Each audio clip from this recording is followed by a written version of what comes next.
Magandang araw mula sa Mama Jo's Journey. Today, magsasagawa tayo ng quick garden cleanup.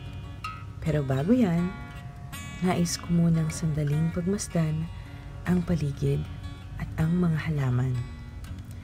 Ang mga simpleng pagkakataong tulad nito ay nakapagbibigay ng kapayapaan sa aking puso habang namamalas ko ang marahang pagsasayaw ng mga dahon at bulaklak sa malamig na hangin. Damang-dama ko ang pagmamahal ng Panginoon.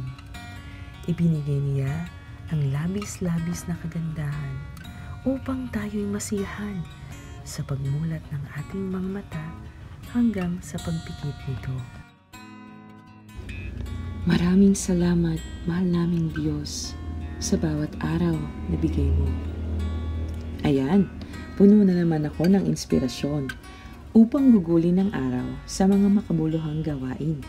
Halika, samahan ninyo akong mag-maintain ng kalinisan sa aming bakuran at sa aming vegetable garden.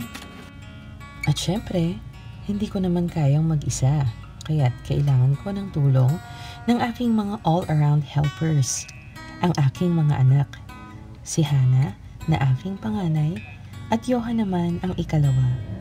Ang ikatlo naman, ayun, at nasa lupaan pa ng panaginip. Napakaswerte ko at lumalaki ang aking mga anak na may kasiyahang tumulong sa aming mga magulang nila.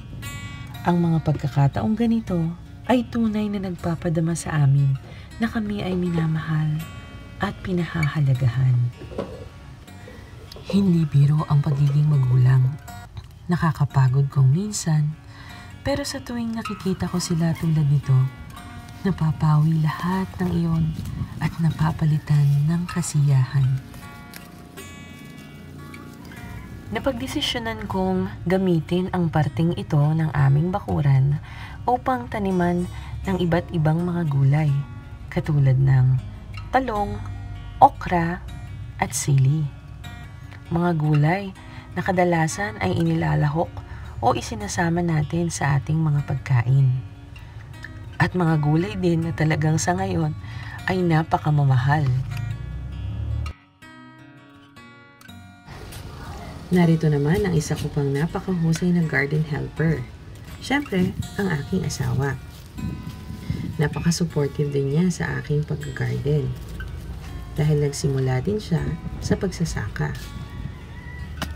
Ayan, at nakikita ninyo na unti-unti ay inaayos niya ang lupa ng aming raised bed garden. Kinailangan magpagawa ng raised bed sapagkat marami ng mga punla na kinakailangan ilipat.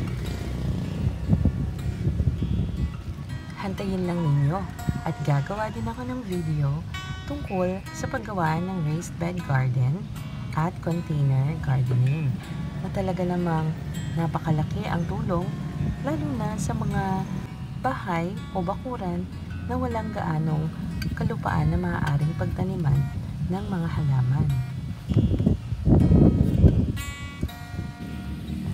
Kagaya ng nakikita ninyo, ang harapan ng aming bakuran ay puno ng graba. Kaya naman, ay hindi maaaring basta-basta magtanim ng mga gulay at halaman. Kaya ang raised bed garden ay napaka-suitable talaga.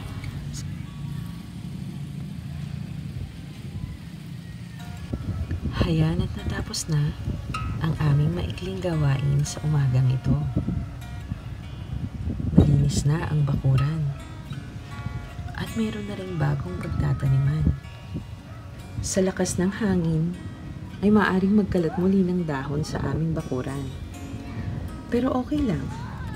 Ang mahalaga ay nagsikap kaming pamilya upang makamit ang isang common goal. And it all makes the work worth it.